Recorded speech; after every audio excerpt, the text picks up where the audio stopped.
সাল্লাম ইবনে হুবায়ের একজন ইহুদি, তিনি সিরিয়া শাম অঞ্চল থেকে পণ্য ক্রয় করতেন। এই পণ্য নিয়ে এসে বিভিন্ন অঞ্চলে বিক্রি করতেন। একবার উনি অনেক দামি দামি বস্তু নিয়ে এসেছেন, রং বেরঙ্গের বস্তু নিয়ে এসেছেন ক্রয় করে সিরিয়া শাম ওইসব অঞ্চল থেকে মদিনায় বিক্রি করতেছেন, অনেক মুনাফা পেয়েছেন। এরপরেও ওনার মন খারাপ। কেন?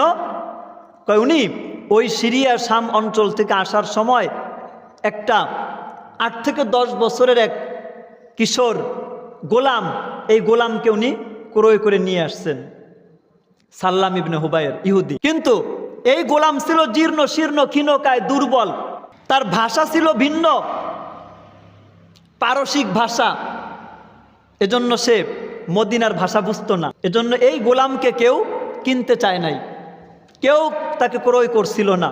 এজন্য সাল্লাম ইবনে হুবায়েরের মন খারাপ ছিল। তিনি বলেন, আমার কোনো আত্মীয় স্বজন নেই যার কাছে আমি এই সন্তানটাকে, এই গোলামটাকে নিরাপদে রাখতে পারি। আবার একে আমি বিক্রি না করেও পারছি না। কেন?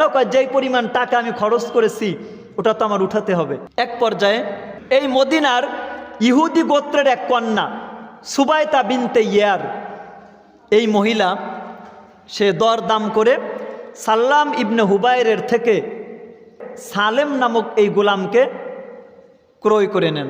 তিনি কেন ক্রয় করলেন?